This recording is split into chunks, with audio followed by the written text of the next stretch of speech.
So in an organization like Landmark Group, where the workforce follows a distributed model, some people are working in different retail offices, some work from the office, some are working from home. So Anindyo, what are the current challenges that you're experiencing in creating and executing learning and skilling journeys for your distributed workforce? Yeah, it's an interesting question. And, uh, you know, I think for all of us who are like, L&D heads and chief learning officer, I think one of the pertinent challenge from a business angle, and I will give it a complete business lens to this, is how we can train faster, how we can train lesser, and how we can maximize an impact by doing these two together.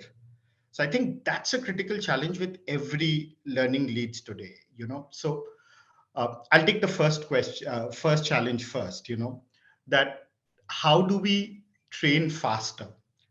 Uh, while most of us would only say that technology is the most important thing to actually pace up, learning interventions, I don't believe that. I think training faster is all about what are you actually looking to train. That is the most important part. And for that, I think the context of business and the context of who we are training and what is the impact we want to create is clear. If that is not done correctly, I think you try to train a lot of skills, and that more is definitely more, not less. So I think one of the things which we critically need to do as learning people is to first understand, who are we training and what are we training for?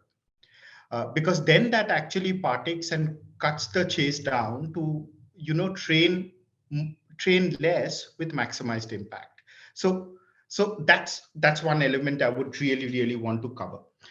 See, there would be an event of technology. There would be LMS, there would be LXP, there would be all of this, which is there would actually makes learning easier, but not faster, because faster is dependent on the learner. It depends on the learner engagement. It's not dependent on technologies. I have a different view to it. The second is, how can we train lesser? Because if you so globally, a lot of organizations which is now doing is actually building a skill taxonomy, which actually is giving an overview of what is the role, what are the skills you need to train, and therefore that skill ontology helps you to really scrape out anything which you are doing extra or anything which you are doing more. So that actually facilitates you how to train lesser rather than training everything as a skill. So it's really, really important to understand that lesser and faster is not at all dependent in technology. One of the element is technology, but I think the curriculum design, what's your need, what you want to drive is most important. And the last challenge which every organization faces today is business impact. And why are you not being able to create business impact? Because that's the pertinent question we get asked at leadership, at boards and everything. I think it starts from there. Everybody talks about ADDIE, everybody talks about instructional design to analyze and do design development and all of that. I think we start from evaluation first. We start what we want to drive capability in that role, and we start from there. If that is really clear, then I think the entire element of learning faster, easier, and creating business impact is really, really contained. Yeah. Great points there, Andy, I must say. But what really caught my attention was about learning lesser, because I know we speak to a lot of L&D leaders, and they always, come up with a challenge which is about content overload. Also, there's so much out there. How do you pick the best learning modules for your people? How do you align their individual goals with the organization's goal? How do you bring that learning? How do you create that learning journey for them based on their preferences and their aspirations in life as well? So, what are your thoughts on, how can you cut through this? How can you cut through the overall content overload? And maybe some examples you can give from your own organization. What we have done, Yasmin, is any learning which we design, right? We don't actually have a very generic lens to it. We First of all, we do very bespoke role-based journeys. We do not do, and it's so in our organization, it's a plethora of roles. But then do we do it for all of them? Not absolutely. We do it for niche population who we think makes the cut, makes the needle movement when it comes to impact. What we then do, we go back to the drawing board, as in what is the job description, what is the success profile.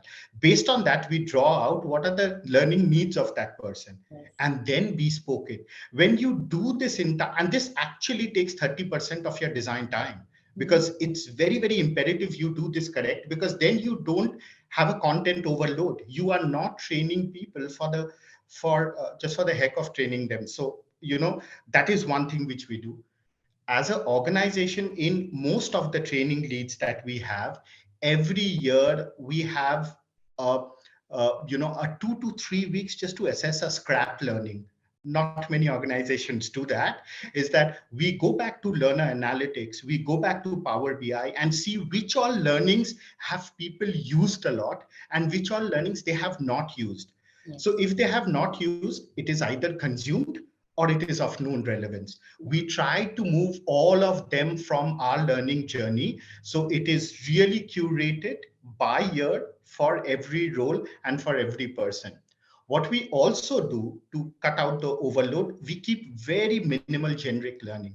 We go very bespoke with individual development learning. So we do a lot of development assessment centers based on success profile, and we draw out individual development plan. When you do out an individual development plan, I think the journey actually takes a different league altogether because you are personally invested in it. So that's how we manage this challenge. Are we all there with it? Not yet, unless and until we acquire a skill taxonomy, and this becomes fairly easy to, decipher. Yeah, great points there. I think, as you said, if organizations and L&D leaders can work on creating learning experiences which are faster, lesser, as less is more, and obviously that can create that business impact. That's going to be the way forward for any learning leader or any learning strategy that you want to create. Also, Andy, you have a lot of frontline workers working for Landmark, 20,000 plus people you have under you. How do you create a different, say, or a unified learning strategy for your frontline workers? Or what challenges do you face while you do that, in fact? Okay, so what we do actually, I think one of the things which we do, because it's too many workforce, 80% of our workforce are frontlines. So there are two elements to it. What content do we give them? Secondly, how do we deliver the content? So in terms of what content do we give them, or what learning they would actually be absorbing, is completely dependent on their role. And these are very journey specific learning. Now, when I say journey specific learning, so for example, if you look at any of my sales staff who are sales associate, they would have a very bespoke learning journey, which is very relevant to their role. And that might be a combination of service, technology, and some standard operating procedure. And that's it. That only entails what they are going to learn. And we do not give a over of it. The reason why we don't overdo it, because that journey is mapped to the next line journey, the next career level. So a sales associate technically going to be a supervisor. So when he actually becomes a supervisor, his learning is less, but only relevant to his role. So that's how we integrate their career paths, and your talent development programs are a part of the journey, not isolated. So we develop with the focus of building talent rather than buying talent. Yes. Right. Exactly. And therefore, because of their being in our business for over a period of time, it's quite aspirational for them. And secondly, we cut out the chase as we go up high in higher roles, because we don't do generic content then. We then do very specific to that role and very specific, to what they have to deliver on the job. Absolutely. So hyper personalization again, based on their career path, Absolutely. their journeys, what can help them become better at what they're doing. But any challenges you've seen specifically with your frontline employees, if I may ask, when it comes to learning, what challenges do they come up with? Okay, so this is actually completely, breaking the myth. Okay. E-learning is not enough. It's not enough. I think with the advent of COVID, everybody has gone into e-learning and gone into, focusing on the impact of learning through videos. But I think if you actually just rethink and go back, videos and e-learnings are more of a refresher. The actual frontal base of any learning portfolio is on the job. It's how you actually learn on the job. And that is very relevant to us because a couple of our markets are in nationalization, like Saudi Arabia, Oman, Bahrain, where the frontline force who comes to work with you are college or school dropouts, have never worked in retail. Therefore, if you are trying to explain to them about shrinkage or about customer service, unless and until you practice it with them, a buddy or a coach shows them how to do it, there is no emotional connect. If there is no emotional connect in learning, you precisely don't learn. You're True. actually trying to do a tick in the box. So that's one of the things which we really focus in across all our stores.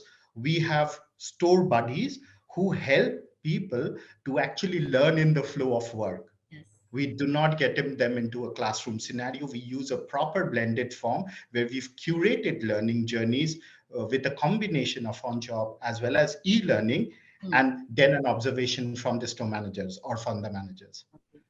I think that's such a great initiative, I must say, Andy, because and it's very beautiful the way you said that, these people do not come with anything. You cannot give them online learning and expect them to learn because people will learn and forget. How do you make it Correct. applicable, right? It has to be applied on the job. And learning in the flow of work became a buzzword a few years ago, but I think it's becoming even more important today, especially with, Yes. yeah. So I think that's going to be interesting. And learning on the job, learning with people you're working with, peer-to-peer learning. I think that's one of the best ways to go ahead. So thanks for sharing that, Andy. Andy, I'll move on to my next question. So when we talk about the distributed workforce, people are working from offices, shared spaces, or homes and client locations. All they have in common is a group of software and connectivity tools that enable them to connect, collaborate, and work together. So, how do you ensure they collaborate seamlessly when it comes to knowledge sharing and learning? You did give us a few examples right now on how on the floor you have learning buddies that help people learn. How are you creating opportunities for people to connect more and ensure that they get those quick learning lessons at the pace that they prefer? Any other examples that you can share with us? I think it boils down to two things. I think what the technology you have and what is the process you follow along with the technology. I think overall, from the context of learning in the flow of work, I think LMS and LXPs have actually taken a more backseat than your productivity tools. Now, when I say productivity tools, let me give you an example. For example, if I or you would want to know about quantum theory, the first thing you're going to go to a Google and search, right? Yes. That's what the first thing we are going to do. We always do that. That's how we have learned. Now, just translate this to a real life work scenario. We expect one of our learners to log into a LMS, LXP, look for the course, run the course. Who has the time? True. So I think one of the things which we've done during the COVID, and I would want to take Microsoft Teams name because we had introduced this in way back before COVID. So it's really worked for us. And we were one of the early adopters of digital learning way back in 2017. We were the people who actually introduced Oracle, not the very best, but it really pivoted the game for us during COVID. Okay. Uh, how do we make sure that it's all of this is integrated? I think what we really do is blend technology with the process. So we encourage a lot of our learnings to be delivered by SMEs, by leaders in their workspace. So when you have that kind of ecosystem which is actually building this, the learning actually becomes more interesting, more Hmm. engaging, and more ambitious for the learner to see that I am learning from the people who actually do the job. And when you have a technology like Microsoft Teams, you embed an app with Microsoft Teams, it's built in your workplace, your productivity tools, then Yes. it actually becomes fairly easier. So we do a lot of town halls Hmm. in Teams, and huge town halls. We do a lot of external webinars where we call like open webinars, open workshops, a lot of people. So there is a specific calendar we have Mhm. based on very new topics like DEI, well-being, agility, innovation, and we get a lot of external as well as internal leaders to speak Hmm. through a platform, and everybody is very, very, wherever, whichever countries they are, they could actually join and learn. Yes. So that's how we seamlessly try to build all of this. Last but not the least, with the advent of technology, there are multiple software and hardware which gets plugged into your system. Yeah. Any software or any, I think predominantly softwares or learning apps, what we've done, we always follow a methodology of single sign-on.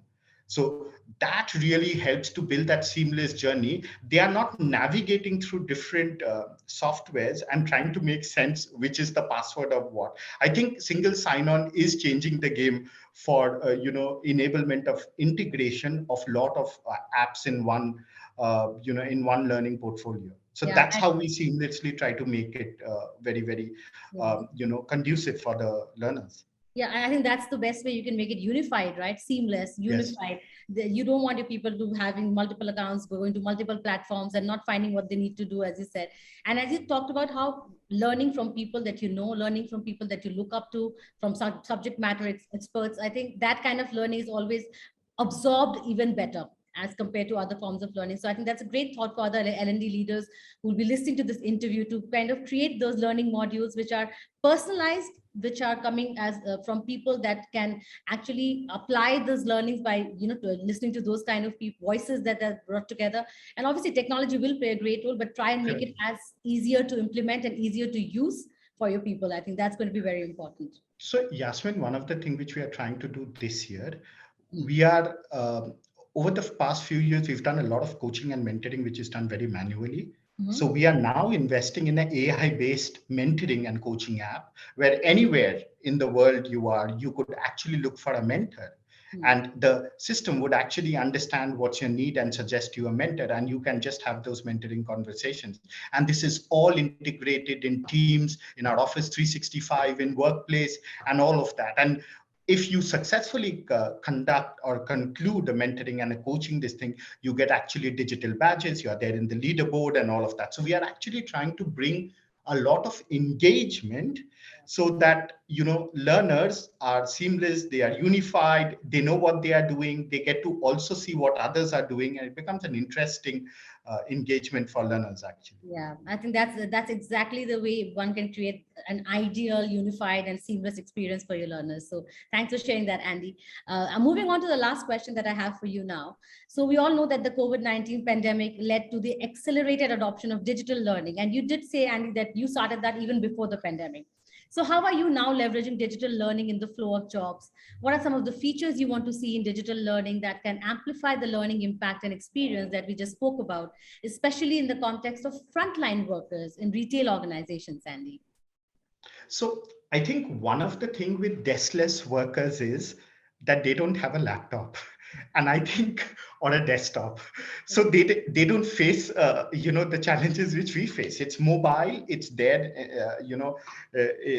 in their palm, and they can actually access anything anywhere. Now the thing is that we just need to think the way social media thinks about this Yes. is crisp notification, move from macro based to micro learning, Mm. not if I watch a YouTube video, my maximum attention span is 4 to 5 minutes, and that's how your content should be. Those days are gone. 2017, where we used to make content for 20 minutes, 15 minutes.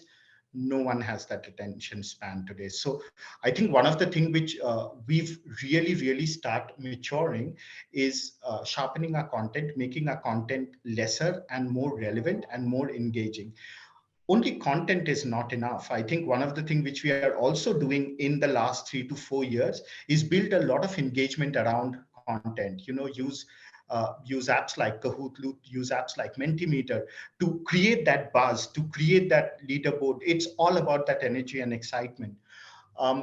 So I think that's one thing is very critical. I think we've come a long way from 2017 when we started digital learning, and really a long way. But when COVID hit us, we were still practicing about 60 to 40% ratio of face-to-face workshops, Mm. and suddenly that's all taken away from us. Those glory days are taken where you can stand and deliver a workshop. Luckily, we had teams, so we had to really evolve on how we do virtual training.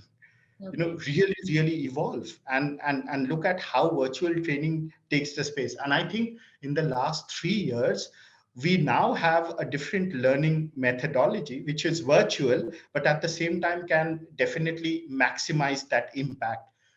obviously doesn't get closer to doing a face-to-face workshop. That's the beauty of it, is generational, so you can't compare it.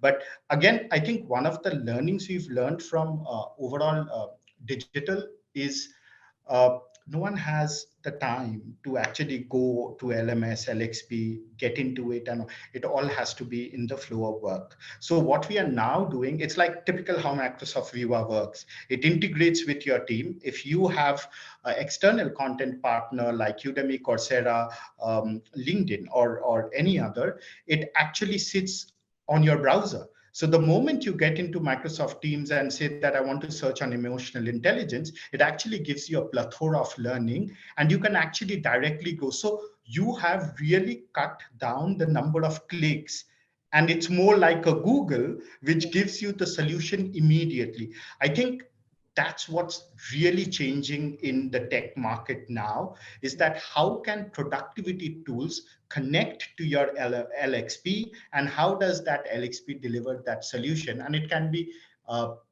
content can be from anywhere. It can be from an external provider, it can be your own internal content, it can also be a PDF or anything which you have read.